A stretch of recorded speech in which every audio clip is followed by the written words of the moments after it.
for omission of the part 2 লৈ আপোনাক স্বাগতম এই ভিডিঅ'ত দা ব্যৱহাৰ কৰিব নোৱাৰা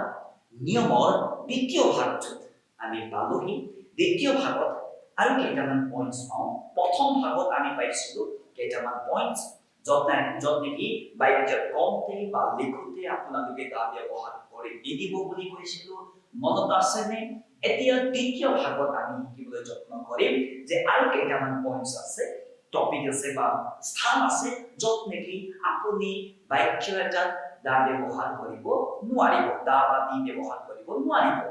ঠিক আছে ভিডিঅ'টো শেষলৈকে চাব আপুনি কৰিবলগীয়া প্ৰশ্নৰ উত্তৰটো পাব দেই চাবচোন এইটো অত্যন্ত দৰকাৰী বিশেষকৈ স্কুল কলেজৰ ছাত্ৰ ছাত্ৰীৰ কাৰণে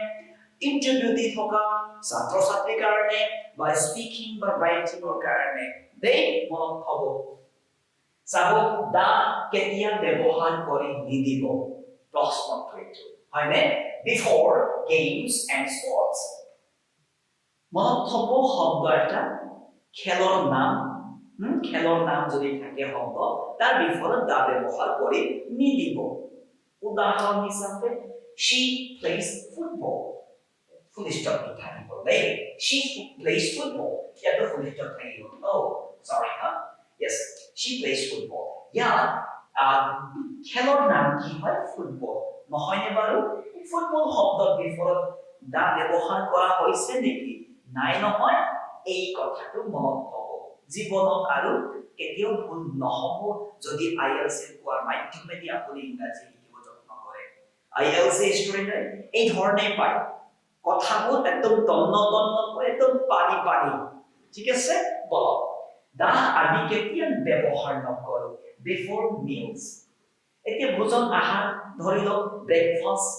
লাঞ্চ ব্ৰাঞ্চ ডিনাৰ সাপাৰ এই শব্দৰ আগত কাৰ শব্দ লাঞ্চ হওক ব্ৰেকফাষ্ট হওক ব্ৰাঞ্চ হওক নতুবা ডিনাৰ হওক নতুবা সাপাৰ হওক এই শব্দৰ বিফৰত নহয় দা শব্দ ব্যৱহাৰ কৰি নিদিব এক্সাম্পল হিচাপে লৈ আনিছোঁ আপোনাৰ বাবে চাব I took breakfast এই ব্ৰেকফাষ্টৰ বিফৰত আমি দা ব্যৱহাৰ নকৰোঁ আৰু কৰি নিদিব ঠিক আছে নহয় নেক্সট চাব দা আমি ব্যৱহাৰ নকৰোঁ কেতিয়া বিফৰ ডেইজ এণ্ড মান্থছ মানে হ'ল বাক্য এটা যদি দিন বুজোৱা নাম আছে বা মাহ বুজোৱা শব্দ আছে দিন বুজোৱা শব্দ নতুবা মাহ বুজোৱা শব্দ আছে দিন মাহ বুজোৱা শব্দ তাৰ বিফৰত আপুনি দা বা দি ব্যৱহাৰ কৰি নিদিব হৈ গ'ল চাবচোন এক্সাম্পল হিচাপে Sunday is my holiday হৈ গ'ল চাব দিন বাৰ বুজোৱা শব্দ Sunday হয় ইয়াৰ বিফৰত আমি দা ব্যৱহাৰ কৰিছোঁ নেকি নাই কৰা নহয় এইটো কথা সদায় মনত থব for speaking for writing ঠিক আছে next হ'ল মান্থৰ আগত আমি দা ব্যৱহাৰ নকৰোঁ দেই মান্থৰ আগত আমি দা ব্যৱহাৰ নকৰোঁ যেনেকৈ December is cold এই ডিসেম্বৰৰ বিফৰত দা পাইছোঁ নেকি আমি নাই পোৱা নহয় চাব এইটো আছে আমাৰ বিফৰ ডে নতুবা বিফৰ মান্থৰ মানে শব্দ মান বুজোৱা শব্দৰ আগত আমি দা ব্যৱহাৰ নকৰোঁ ঠিক আছে ওকে এতিয়া দা ব্যৱহাৰ নকৰোঁ আমি কেতিয়া বিফৰ ফেষ্টিভেলছ মানে হ'ল যেতিয়া আমাৰ উৎসৱৰ যিকোনো উৎসৱৰ নাম থাকে নহয় তাৰ বিফৰত আমি কি কৰোঁ বিশেষকৈ দা ব্যৱহাৰ নকৰোঁ চাবচোন হোলি আমাৰ ফেষ্টিভেল হয়নে আমি সবেই পালন কৰোঁ ওকে Holy is colorful. ইমান ধুনীয়া বাক্য তো এই হোলি শব্দৰ বিফৰত আমাৰ দা শব্দটো দিয়া নগ'ল কিয়নো ফেষ্টিভেল শব্দৰ বিফৰত আমাৰ কি হৈছে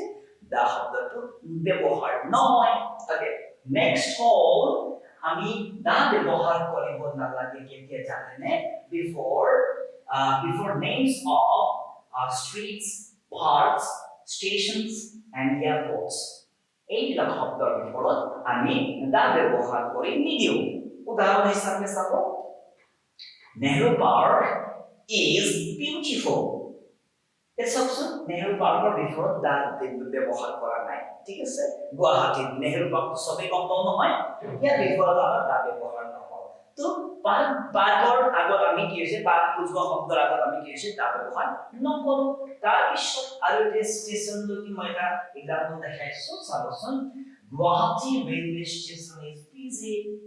গুৱাহাটী ৰেলৱে ষ্টেচন যথেষ্ট ব্যস্ত হয় হয়নে তো এই গুৱাহাটী ৰেলৱে ষ্টেচনৰ বিষয়ত আমি দা ব্যৱহাৰ নকৰিলো মনত থব আৰু নহয় দেই বুজি পাই আছে নহয় ওকে নেক্সট দা আমি কেতিয়া ব্যৱহাৰ নকৰো উত্তৰটো হ'ল বিফৰ এবষ্ট্ৰেক্ট নাউন মানে হ'ল যিটো নাম বুজোৱা শব্দ আমি অনুভৱত পাওঁ নহয় ফিলিংছত পাওঁ সেই নাম বুজোৱা শব্দৰ বিফৰত আমাৰ কি হয় দা ব্যৱহাৰ নহয় এক্সাম্পল কোৱা হ'ল knowledge is power এতিয়া before the word knowledge আমি দা ব্যৱহাৰ কৰা হয় দা knowledge is power নকওঁ আমি কি কওঁ knowledge is power বুলি কওঁ ঠিক আছে বুজি পাইছে নহয় বুজি নাপালে কমেন্ট কৰিব বুজি পালে কমেন্ট কৰিব আৰু এনেকা ধৰণৰ টিপছবোৰ পাই থাকিবৰ কাৰণে আইএলসি ফেমিলিৰ লগত জড়িত থাকিব আৰু লাইক শ্বেয়াৰ কমেন্ট কৰিবলৈ নাপাহৰিব ধন্যবাদ